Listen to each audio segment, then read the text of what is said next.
Hello, everyone. Sorry about the technical issues this morning. I kicked off the broadcast from the wrong account. So, again, just streaming pro over here. But wanted to welcome everyone. Today's episode is about linking structures, and we have a lot of cool information for you, including a theoretical link structure I always dreamed about doing in online retail. And so I'm going to go over that, and then it'll no longer haunt me alone. It can haunt you guys as well. And maybe somebody is in a situation that they can pull it off, and that would be amazing. So, with that, I'll hand it over to Kyle, who is going to pilot today, and we'll get on with the show. Can you see my screen? Are the slides up? No, not yet. I just see you. What do I need to do that? There should be a little green Got it. box. Let me know when you got it. Oh, now we got it. Okie dokes. So, episode 19, URL structure. Who we are, SEO Fight Club. There's a Core and Pops support group. If you've seen this show, you know what we're talking about. You can get on that wait list at SEO Tool Lab or Page Optimizer Pro.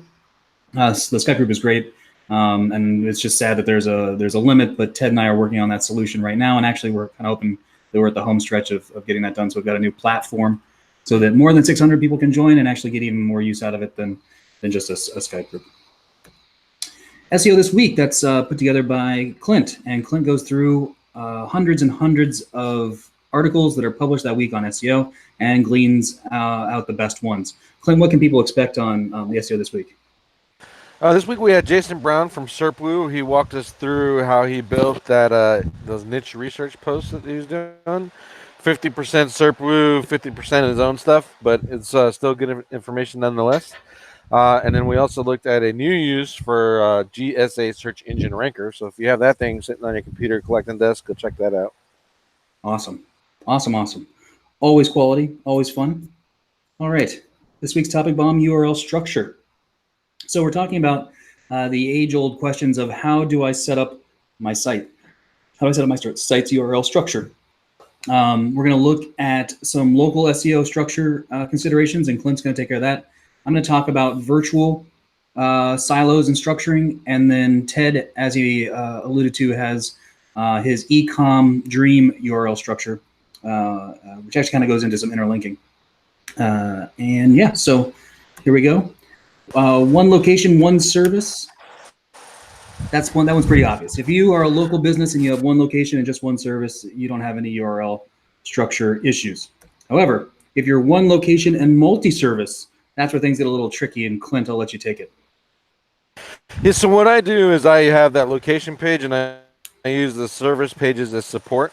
As it says there in the notes in the slide, the location mentions the services themselves, but it does not link down, which is different from what you're going to see with Kyle and his reverse silo, which I think he just flipped my sitemaps over and called it a reverse silo. But and then and then in the URL structure, you see there on at the bottom, I use those as subpages for the location page. So everything's supporting that location page because you're going for obviously ranking in organic and your maps, and that kind of supports both. So that's why I do it in that particular order for one location, multiple services. And so for a concrete example, somebody's a plumber or their client is a plumber. The idea is that, they've got that they're in Dallas and they're only in Dallas. So this is the structure you do. You have domain.com/Dallas/ and then each of the services would have that URL structure, right? With all the different kind of plumbing type services. An even better example would be roofing, because there's roofing repair, roofing replacement, roofing, and then there's another one that is really good. So repair, replacement, and we'll say installation are the same, are individual services, but they're all from that location. That's how I would structure that. Okay. And the arrows that you have, are those links between those pages? Yeah, Google, the Drive wouldn't let me do both, but basically service 1 links to service 2 and 3. Service 2 links to 1 and 2 and 1 and 3. So they're all interlinked together. So if I land on the service repair, but I need a replacement, I have a way to get to the replacement. And then I go to my conversion page, which is that location page designed to only do one thing, is to get the phone call. That's another reason why there's no links on there. So I give my users less options to do. I want you to either come to my page and give me a phone call or leave. Because if you're going to leave anyway, then you're no use to me. And if you call me, then I can convert you into sale. So that's the purpose of that. Gotcha. In this situation, so do the outside services, if you will, service 1 and service 3, do they daisy chain? Do they link to each other? Is that how you set it up? Yeah. Okay. Yeah, one links to 2 and 3, 2 links to 1 and 3, 3 links to 1 and 2. And you do that just in case something breaks, right? Yeah, and then I can build backlinks to all 3, and it'll ultimately rank all 3 of those pages, but also do the location page, which is the really in this silo or this visualization. That location page is the money page. That's the one I want to protect. So I can, if I break a service page, no big deal. I get rid of one and I still have the other 2, and I can rebuild a new one. Versus if I break that money page, now I got to start all over again. Would there be a situation with a plumber or roofer, if you will, that's only in one location, that location page is their homepage? It could be. Yeah. Or do you think it's better to actually have a /Dallas page, even if they're only in Dallas? I prefer to have the /Dallas, but the search results kind of tell me that. So if I know it's one location and the owner is like 100% positive he's only going to ever have one location and he doesn't care, he's not going to build, and the domains, the home pages are what's ranking on Google, then I'll just use that as the location page. You can build. Personally, I always like that as my guide. What is Google ranking? And there's really no difficulty in having a location page and a home page kind of that are set up very similar to this. Yeah, not at all. Especially if Google's gonna, if they're gonna favor one or the other, why make the work harder for yourself by choosing an internal page when they're showing clearly that they want to rank home pages? Right. Yeah. Do you guys try to tune the web page for like AdWords pay-per-click, or do you do separate landing pages for pay-per-click than organic SEO? That's a tricky one. And the reason it's tricky is because Derek Booth kind of taught me how to do PPC, and then I use his model combined with mine, which is run PPC first, make sure there's traffic there, and then get the optimization score up, the quality score. I'm pretty sure it's gone now. Into up for the page, which in turn helps the SEO part. You know what I mean? So it's kind of a hybrid, I guess, of what you're asking. Yeah, I always like using PPC to enhance my SEO rather than having a separate thing. 1 second while I take notifications off. Tell Maria we said hi. Hey, Maria. Maria's an SEO gun, by the way. You guys know Maria. No, maybe you've met her online, but yeah, she knows what she's doing.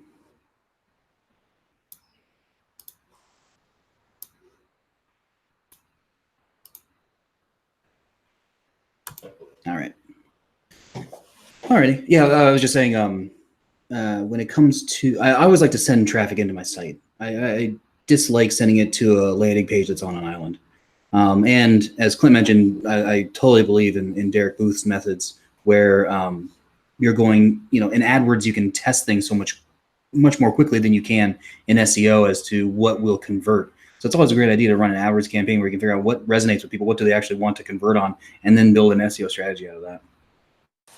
It's also easier if you're one of those guys that sell leads and you're providing SEO, but you sell it as leads. The hard part is now you have to provide leads, so you can do it faster with PPC and kind of cover yourself versus the real long play that SEO is. All right. So now we've got multi-location, multi-service. This is the one I think that always comes up because nobody is just in Dallas. They're always in Dallas and Houston, and then like some oddball thing like up in Portland or something, right?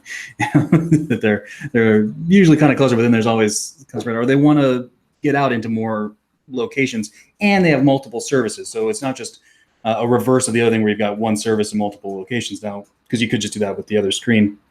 But now you've got multiple locations and multiple services. And Clint, this is what you like to do. Yeah, one is if you send all your backlinks to that locations page, it's going to boost all your locations straight up. And then two, on the locations page, as in the first example, those are all mentioning the services, but really the purpose is generating the phone call. So I don't cloud that up at all. The silos, the service pages are all interlinked as before in the previous example, but the location pages are not. They're orphaned out and set for their own thing. One for relevancy, geo-relevancy for the maps is primarily the main purpose of doing that. The domains there, it says state city, but technically you don't really have to do that. You can just go city if you want to. If you're only in Texas, for example, then obviously you're only going to do those. But thinking in advance of growth, state might be a good opportunity in case they go from Texas to New Mexico, for example, and they want to bring some people in from there because they're an El Paso-based business, but they want to serve the other side of Las Cruces or whatever. So that's why I choose the state kind of as a default. You don't really have to. And then the services, I keep those all separate as well. The bonus to this is if you do internal like blogging or how-to articles or whatever in order to generate some more long tail, just to show that you're doing something and boost the traffic up, etc. You can send all of those links to those 3 service pages from the internal and go to that locations page. And that locations page is now by default your most important link collection site. And as you add a new location, one after the other, they already pop. So they're almost ranking right off the bat on their own. And if you're using Pop, Quora, or templates to make these pages, once you figure out how to rank one location with on page, the rest of it's pretty easy. And this is actually a really easy process to follow. Very, very nice. Quick question. So you've got domain.com/locations. You're literally saying that's what that URL is. It actually says locations. And then on that page, you're listing the locations that you have. Is that correct? Exactly. Yep.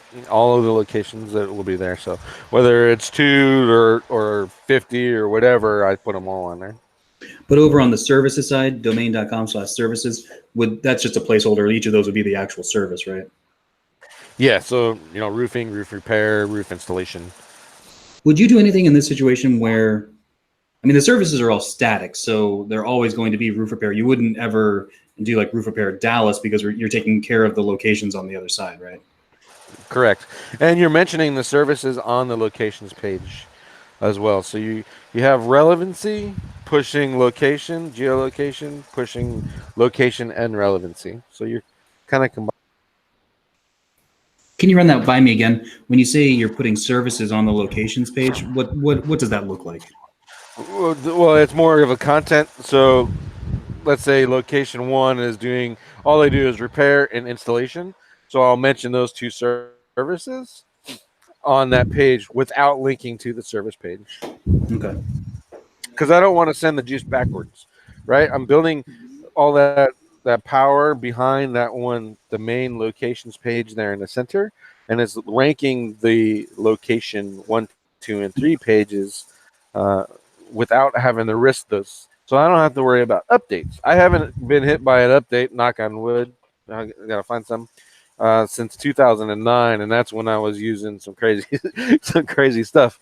But when you implement this, you have a protection. So even if Google changes the rules, they're not really going to change on page. They might damage what goes on with that locations page, and maybe I have to remake it and redirect the links or something like that. But for the most part, it's going to be a safe, structured silo that I don't have to worry about Google updates. On the locations page itself, that also is not linking to any of the service pages, right? Or you're just kind of listing them, and then on each specific location, if they have specific services they do, that's going to be on there. But there's really no links going from anything that says location to anything that says service, correct? Correct. You'll see that in the schema, like location 1, the schema will have, it provides a service. And that's referencing maybe a Wikidata listing or something like that. But inside of the actual content on the page, nothing links backwards. Gotcha. Very, very cool. Why don't we pause for a second, just in case there are any questions that came up on this or the last slide before we move on. Yeah, there's one from Christopher. He says, is it a fact that site.com/Miami Roofer Services ranks worse than site.com/Miami/roofing services? So he's talking about breaking up one big slug into a multi-folder slugs. So Miami being one folder and roofing services being another. Which is kind of optimal? I don't know that I've really seen a difference. I've been able to rank both. The problem with the first instance is you're kind of locked into that now, so that's always going to be your roofing services page for that city. Whereas you're doing it the other way, what he's got there is essentially domain, location, services, and then the other one is just domain, location, service combined.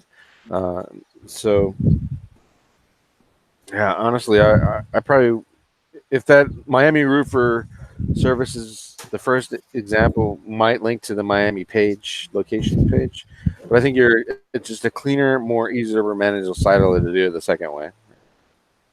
Which way did he say was the fact? And actually, that might be the answer. The answer is no. But which one's he leaning towards? The flat structure or the folder structure? The folder structure is what he's leading towards. Okay. What I found with folders is that between using the slug that way or chopping it up is it's basically 6 and 1/2 dozen. Where I found problems with folders are when you have folders that aren't part of the search. You know, where you can end up with your delights, Ted. You know, where you've got a delights folder and nobody's searching delights, and so you've got something in the URL structure that isn't relevant to the search. That's where you can, I think, run into troubles using that method. That makes sense.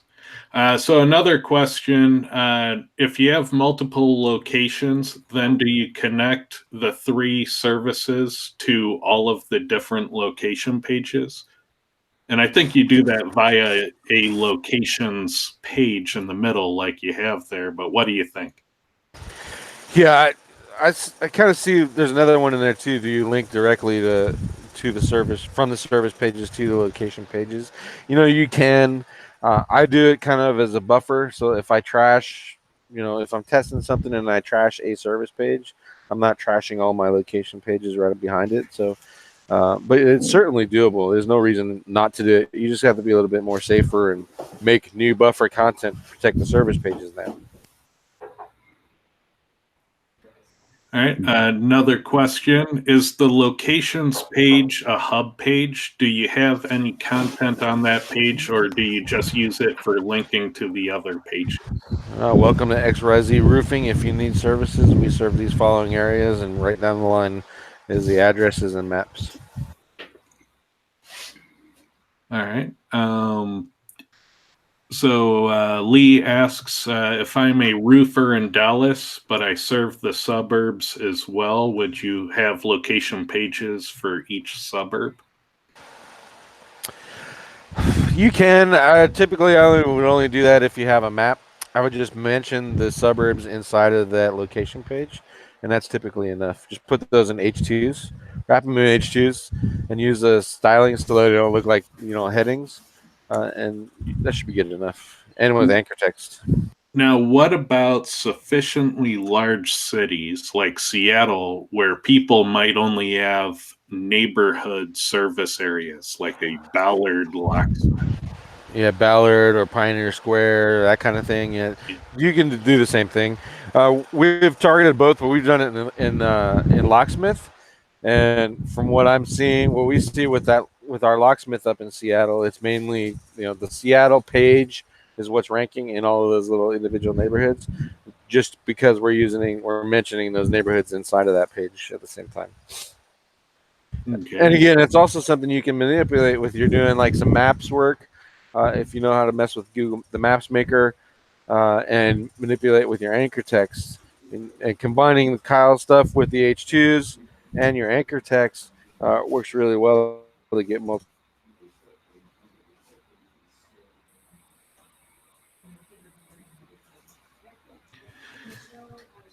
Oh, was that my technical problem? It went out. Did I go out? Am I here? Do Oh, I exist? you're still with us. Is Clint still with us? Yeah. I think we just ran out of question there. So should we continue? Sure. All right. Next thing we're looking at, this is from me. This is a reverse silo concept. The idea here is really the integration of your primary keyword, your secondary keywords, and then supporting keywords, and how they kind of play together within a structure. So looking at this, and by the way, this would totally work within Clint's structures as well. This isn't geared necessarily towards local though, so that's why you would need to kind of figure that one out yourself on how to do that exactly. But this is a general kind of structure setup, and especially for the first slide that Clint had, as he said, it's basically the same thing. The arrows are links is the idea. So that's the linking structure between these two things. So in this example, our target page, the keyword that we're going after here is private air charter. Other terms that are related to that could be secondary terms of that. And you can see those by looking at the related searches in the SERPs would be like private air charter service, charter cost, rental price. All of those terms are going on that page. And if is the idea here. And this is how you can then rank for multiple keywords. Or you get those questions like, well, I mean, I'm only looking at one keyword, but how do I rank for 100? Well, this is how that is done. If you properly optimize for private air charter, you win its secondaries. And ones that are super important to you, that's what would turn into H2s and H3s, or at least go into body text. Within this structure, though, what we've got from the target page is one link out going to a supporting article. This is my silo. This is pages or posts, and it doesn't matter, on my site that I've chosen to support this target page. And the important point with this is that they don't have a dependent URL structure. They can live anywhere on the site. They don't have to have, it's not a parent-child setup where this is the child of that. It doesn't necessarily need a category slug from a post. It can literally live wherever. We're doing these links within body content. From the target page, I'm linking only to one of these supporting articles. And within those supporting articles, you can see that Article 1 just links to Article 2. Article 2 links to 1 and 3. Article 3 links to 2. And then they all link to that target page. And that linking is happening in the body content. One small difference from what Clint was talking about, I don't daisy chain them, and that's a personal preference. But that's really, your call on how you want to do it. One of the reasons that I do this is that I want to send links into these supporting articles. And you can see that the example topics here, like buy a seat on a private jet, like how would you do that? It's a how-to. Or what are the best online services or charter booking services? How do I actually do this in the first place? And that's good content. And those are things that people might want to read. There are also things that people might want to organically link to. The idea is that here on this target page, I've got a form or some sort of engine that I'm using to actually sell tickets or get people to rent or buy or whatever I might be doing. Nobody's going to link to that. They're going to tell you to pound sand, because who links to something where somebody is selling something? But when you've got this set up, people can link into all these different supporting articles, and it doesn't matter which one. They juice up the silo, each other, and then they also then juice up this target page. And that's what we're trying to accomplish here. So whatever your strategy for link building might be, you like to build stacks, you like PBNs, you like whatevers, you do guest post outreach, you do white hat PR, whatever you might like to call it, and you're going to do an infographic. Well, your infographic would be Article 1. You're going to do a video series. Well, that's great. That's Articles 2 and 3. You're going to do maps, and you're going to embed a map. That's great. That can go into Article 4, and you're going to do driving directions or something like that. That's great. That's where all that content can sit. And you can see that that content is linking to each other and linking to the target page. So we're creating relevant things. We're creating good things that people want to read, real ways to get links, and you can get in. And with the link structure, you're keeping it contained here. The articles or pages, if you will, that you're supporting aren't going to link out to any other pages. What's really great about this technique too is that if you're just starting a project, you're just getting into a website, you can use existing content. You don't have to create new content. Often sites have a very lengthy blog area that they're really not doing anything productive with. You can then go in and basically do your own niche edits to your own site to set up these types of structures. And then if you've done, these are things that people might actually want to read and rank. If you can get them to rank on their own, that's ranking that's relevant to your target page. That's more possibilities for conversions. Because usually the stuff in the supporting post is long tail enough, you're going to lightly optimize these things and they're long tail enough that they can rank on their own, usually with just a title, a meta title on an H1. The other thing I'd point out is that I'm not pounding down the idea of private air charter in the supporting posts and topics. Obviously, we're getting around it, but I'm trying really not to get those terms in there. I don't want to. I've already optimized the target page for that. I'm not necessarily trying to get that content, those other pages to rank for private air charter, but you can see that different ways of saying it: private jet, charter jet, and more how-tos, informational type stuff, non-transactional type stuff. That's basically it in a nutshell. Any questions on that? So yeah, we got a few here. So one question is simply asking, are folders good for SERP breadcrumbs? I have no idea. Are folders good for SERP breadcrumbs? So like, and so I think they're asking about whether or not there should be a relation between the breadcrumbs on the site and the URL folder structure. And I don't think that's a requirement personally. I think it's good because I think the breadcrumbs are marked up on each individual page, right? And that's what shows up in the SERPs. Yeah, exactly. Yeah, automated systems typically use the URL structure to create those, but you can certainly manipulate it with the schema. You can write out the schema for the breadcrumbs. Yeah. And I think the modern best practice for that is that the breadcrumbs are dynamic, because people will often put the facets, the sorts and filters into the breadcrumbs with a little close X box, and then you can eliminate those sorts and filters by closing the breadcrumb. So I'd say in a modern context, it's more complex than just the URL structure. For modern breadcrumbs. How would you use this structure for an affiliate site? Any thought on that, Kyle? I don't really think it makes a difference what type of site it is. You know, your target page is the one you're trying to get to rank for a particular primary keyword, you know, and then that's that. Then you're kind of building out from there, finding your supporting content.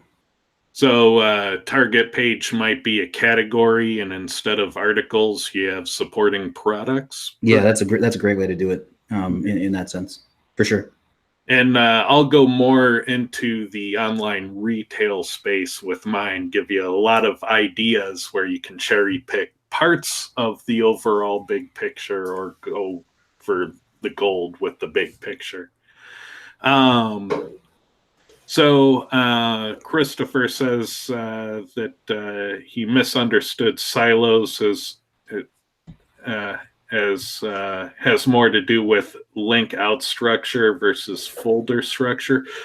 You know, I think it's kind of a bit of everything. We're talking about your URL composition. We're talking about how you organize the information on pages, and then again, how you cross-link those pages with your navigation. And then we have arrows up here for how your backlinks come into the website. So I think it's a bit of everything, and we touch on different pieces. Yeah, for sure. And also there are two real main differences in this. How you've got a physical silo and a virtual silo. And this example is a virtual silo.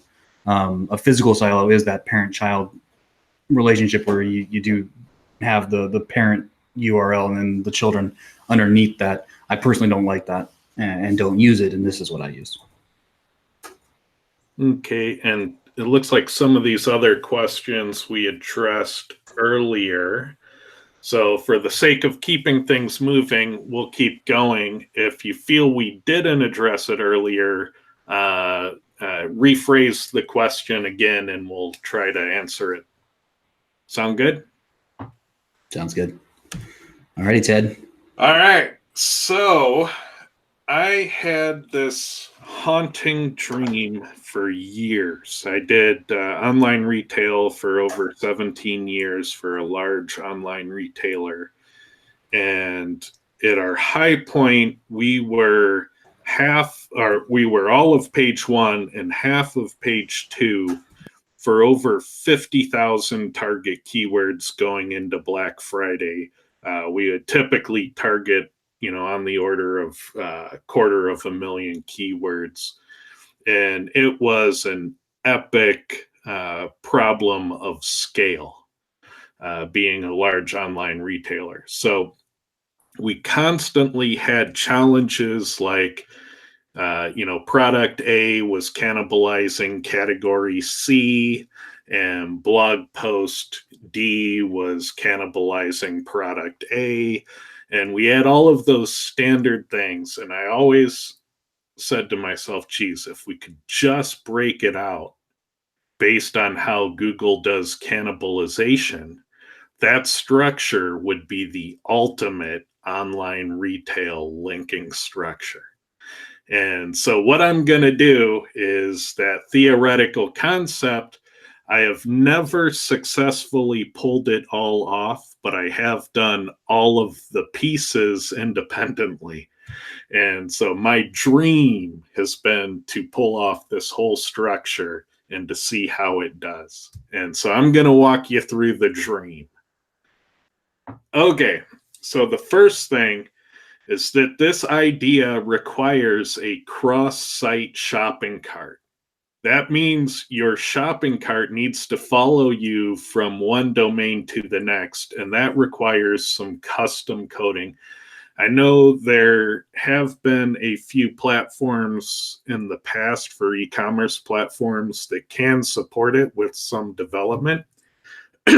But just note that for the dream to work, you need a shopping cart that can follow you across different domain names. And that's tricky because cookies and sessions typically aren't shared across domain names. But with the advent of single sign-on, there's this thing called the token.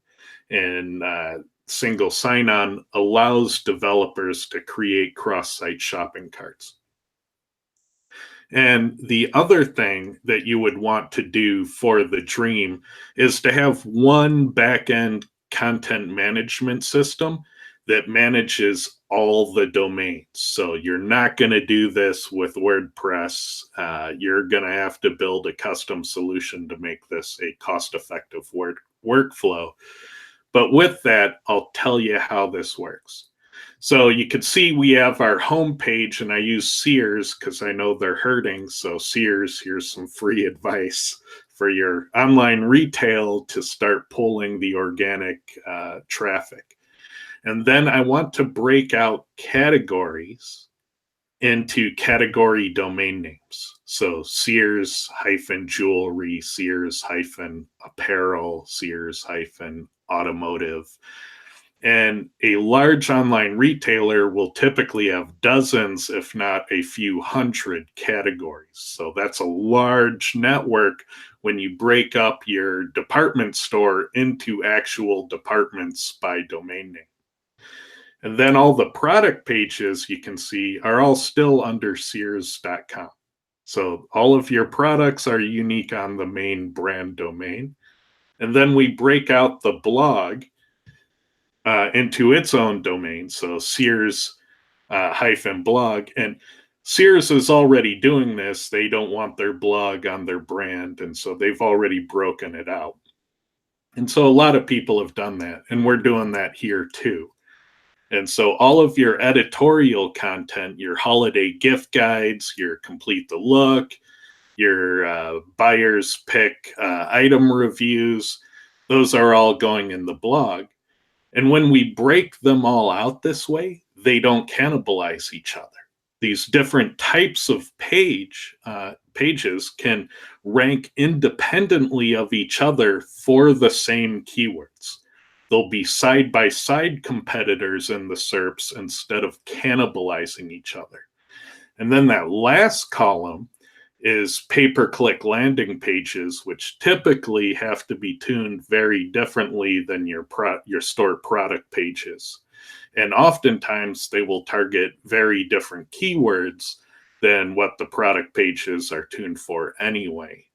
And so we'd want to break out those tuned individual landing pages for pay-per-click is a separate structure. Ted, quick question on the Sears.com product pages. Functionally, how does that work? Would there still be category pages on that site? They would be in the navigation, but they would be technically off-site. You'd be going to a different domain name, But on the back end, you would have your web servers handling all of this. They would just be handing off the session to Sears-Jewelry, and the cart would follow. You'd still have your cart on those different domain names, but then you would go back to Sears.com for the product. Gotcha. So when you're on Sears.com, you would see categories, but that's kind of faux navigation within the site because you click on that and say for this jewelry, you end up on Sears-Jewelry.com. But the user doesn't really know that. Yeah, they're just going to what they think is the category page. But then when they click on a product, they come back to Sears.com. Yeah, and you'd have the look and feel all be uniform. All that would change is just the domain name and the URL. For all practical purposes, it would feel like one big site. Makes sense. Now, let there be no doubt, there is a lot of custom development in making that happen. That is not a small ask. That is a very big ask to make cannibalization go away. Ted, for SearsSale.com, for the landing pages, we're letting those index, right? So we don't mind that they're, in a sense, fighting with our products that exist on Sears.com? Yeah, exactly, because they won't cannibalize. By breaking them out into a different domain name, they compete in the SERPs, but they don't cannibalize in the SERPs. Right. Next page. Yes, please. So we set up our navigation to basically be the same as usual. So our homepage links to our categories link to the products. And you see they all say top navigation. So it's implied that the products will link to the other categories and so forth. So that's business as usual, except our categories and our products no longer cannibalize each other. So somebody asked, what do I mean by cannibalize? Google typically will only let a top-level domain have about 2 search results in the organic search results. There are a few occasions where there are different, but those tend to be when there's quality problems, then Google will let more appear. But typically at the high end, you'll see 2 things from a domain rank for a keyword, and then the rest get filtered. And if those 2 things happen to be categories, then all of your products can exist for that same keyword. So you'll see people who will have problems saying, oh, I have this sterling silver amethyst bracelet product page, but my blog mentioned it, and now my blog URL took the place of that product placement for the keyword. That is the cannibalization. Your blog page ate your product page in the search results. And we want to avoid that. We would much rather have the blog post and the product page be side by side in the search results, competing with rankings, rather than usurping each other out of the search result. And that's what's referred to as cannibalization. Sounds good. Next slide. Next slide.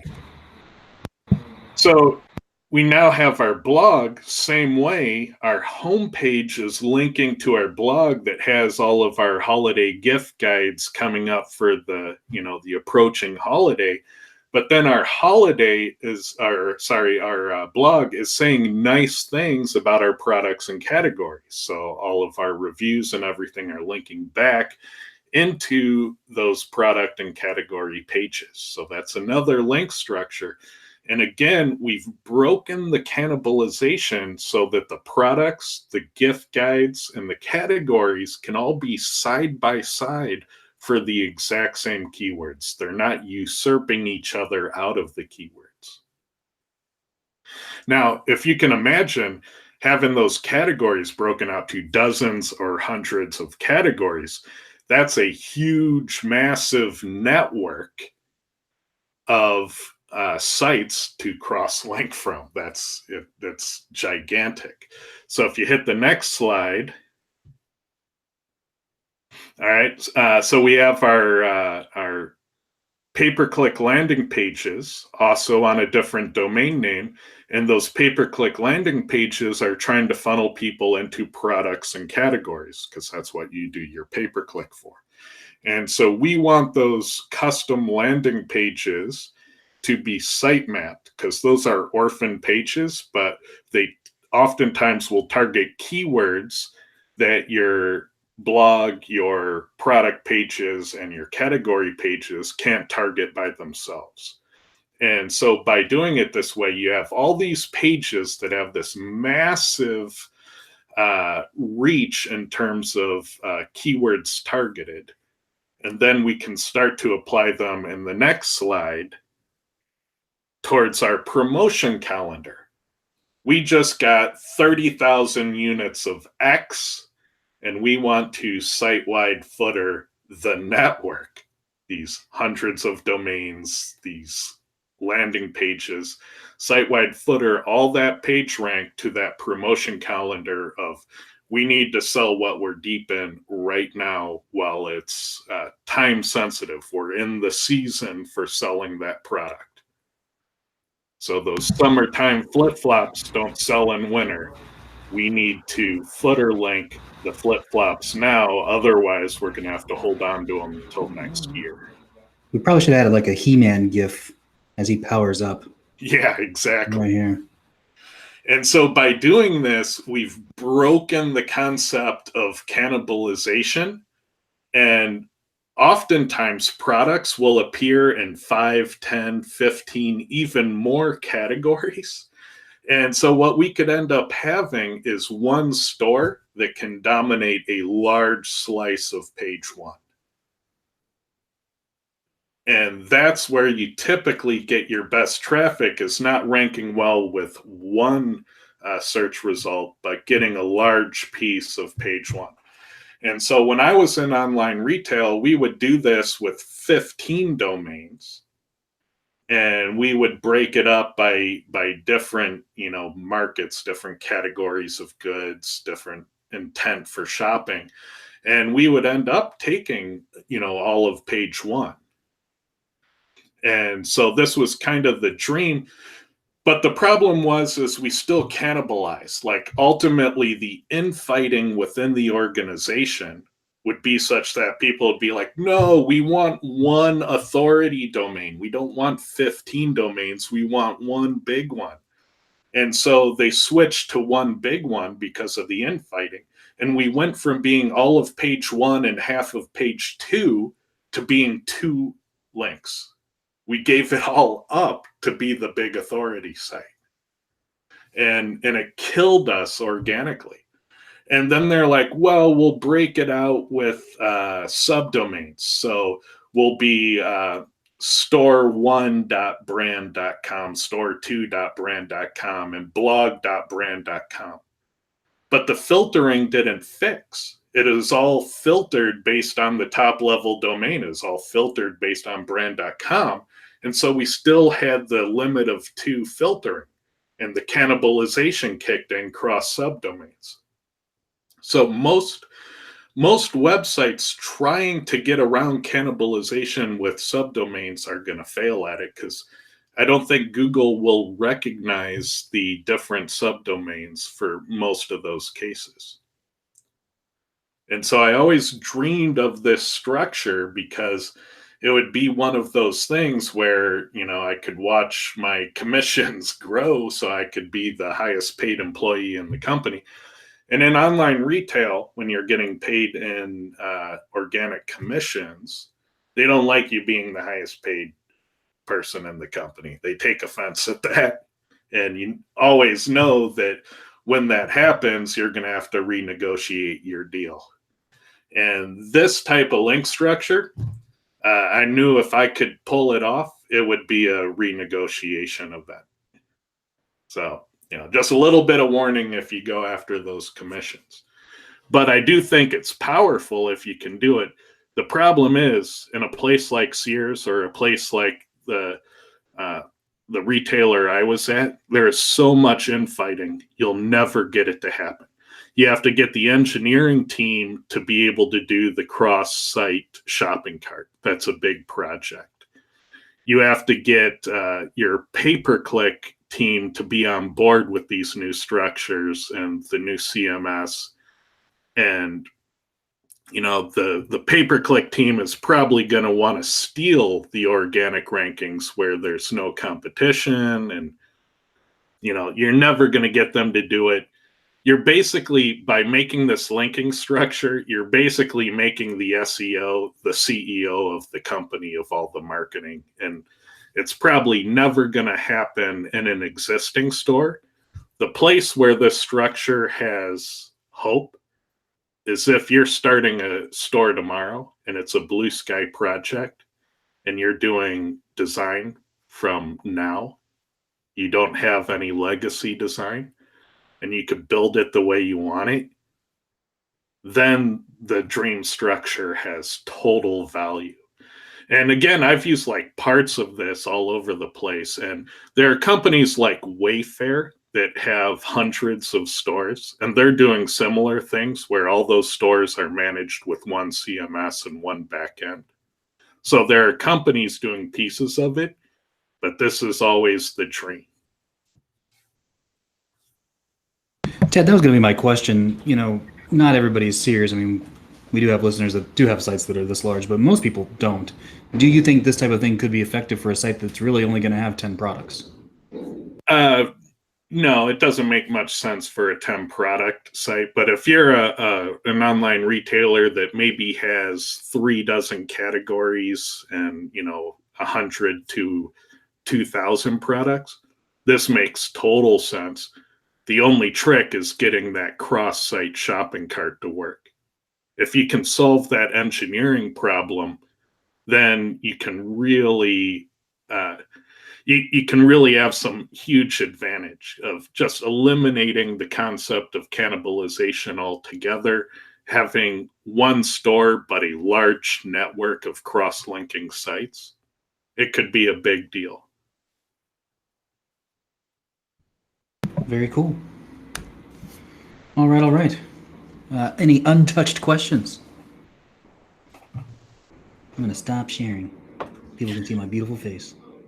Somebody was asking which parts was I able to do. I basically did all the parts, just not all at once. So as the company was shooting itself in the foot by saying, don't be 15 domains, be one authority domain, I was like, no, break out the blog. Let's do custom landing pages. So basically, in response to every time the company was doing the wrong thing, I would try to do the right thing with another part of the puzzle.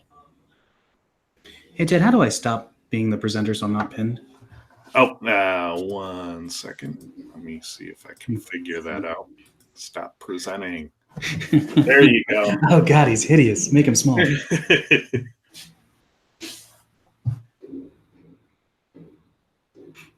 Yeah, the question was, it seems like it's a challenge to do the cross store shopping cart. And yeah, that's a big ask. And, there are a few places that have store platforms that can manage across multiple domains. It's not a common feature, but it is one that you would need to pull off the SEO dream.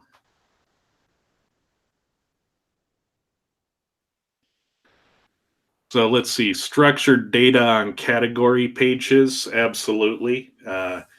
Obviously, you'd want to put in your pricing, your color swatches, your aggregate ratings, put all of that in there. And there's category markup that tells how many categories are, or how many products are in the category, and your rel next and prev markup.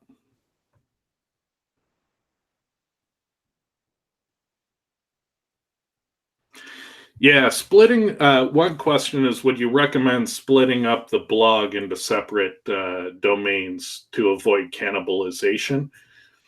The blog topic I've touched on in the past, I called them synergy sites.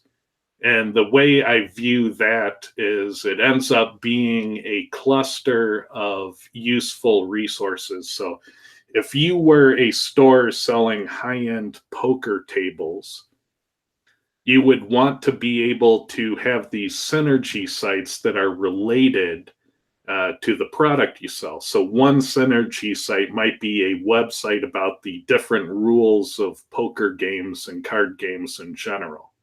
So you have all of that information. And on that site, you advertise your poker tables. But another synergy site might be your man cave blog, where you talk about all the different things that are in the setting of a high-end poker table, your popcorn machine, your jukebox, your entertainment system, the cool barware that you want to have. So that man cave blog is another synergy site around it. You don't put all of that in your store. You create those into separate websites that can cross-link and can market the product you ultimately sell. Because when you're selling a high-end poker table, you're not selling a folding table, you're selling a lifestyle. And that's why people pay the high-end price. And so you need those synergy sites in the blog that complete the look, the gift guide. You're selling a lifestyle, you're meeting that need. How do you recommend to do this if it's a Shopify store? Sorry, you're out of luck. You cannot do this with Shopify. You might be able to do a piece or two of it. Break out the blog onto WordPress as a different blog. Break out a different domain for your pay-per-click landing pages. You won't be able to do the whole thing. You won't be able to break out the categories, but you can do some of the pieces with your Shopify store.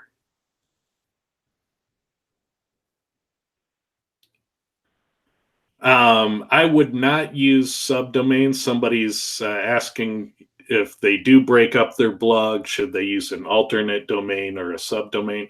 Subdomains don't get you around the cannibalization. You need a completely different domain name to avoid the cannibalization.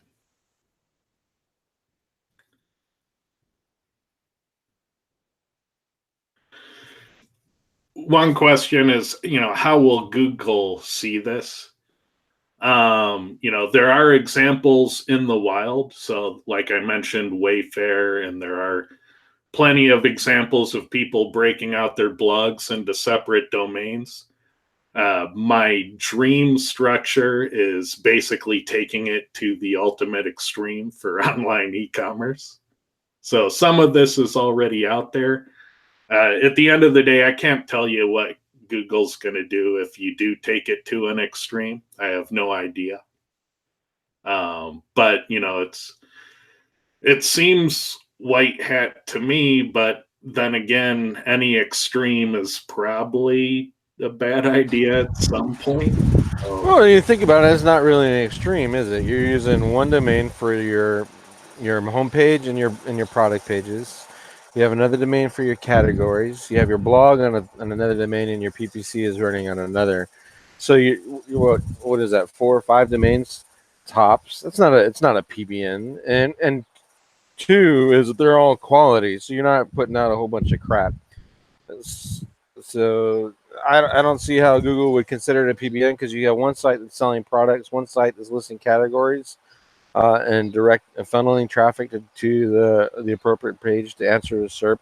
And you have another site, which is the blog, that's providing information for your customers to promote the product. So, and then the landing pages is landing pages. So, yeah, I don't see how that could be in any way confused with a PBN. Yeah. But that doesn't mean that Google's going to like it when you take all of page 1 and half of page 2. Well, they let Yelp do that. So Yelp, Home Advisor, Thumbtack, and those are all partially owned by Google. So I say F them. Yep. Ecom platform recommendations. There's this notion that if you buy off the shelf, you'll always have the latest, greatest features. And the problem with that is that nothing beats custom. So granted, you won't have the latest, greatest features if you go the custom route. But when you buy an off-the-shelf platform, it'll be 60% of what you need, and you'll always have 60% of what you need unless you do custom development to the off-the-shelf platform. So, you got to pick your poison, and, sometimes your situation will dictate what platform you have to go with, and, don't sweat it if you have to go with one. But just note that at the largest scales, the biggest online retailers are all going custom. So eventually they get tired of having 60% of their needs met, and they just are willing to pay for custom stores. And when you get to that point, if you build your shopping cart in a way that it can be cross domains, then you can do some really cool tricks with organic SEO. And if you're just starting out, WooCommerce is the easiest. BigCommerce I wasn't really a fan of. And Magento I like for larger stores. Yeah, and Shopify looks great when you're bootstrapping, but the second you need to do custom development, it gets pretty pricey because it's all in Ruby. Magento is kind of the same way. You have to do a lot of custom development at some point. And yeah, for a small shop with 30 products, Shopify is good. It's tricky doing the SEO for Shopify. It's kind of, what it is. But there are some plugins for Shopify SEO that mitigate a little bit. And I think that's it on questions. Oh, I think you're muted, Kyle. Good one. Sounds good. Thanks so much, guys. Yeah, thank you, everyone. All right. Talk to you later. Bye.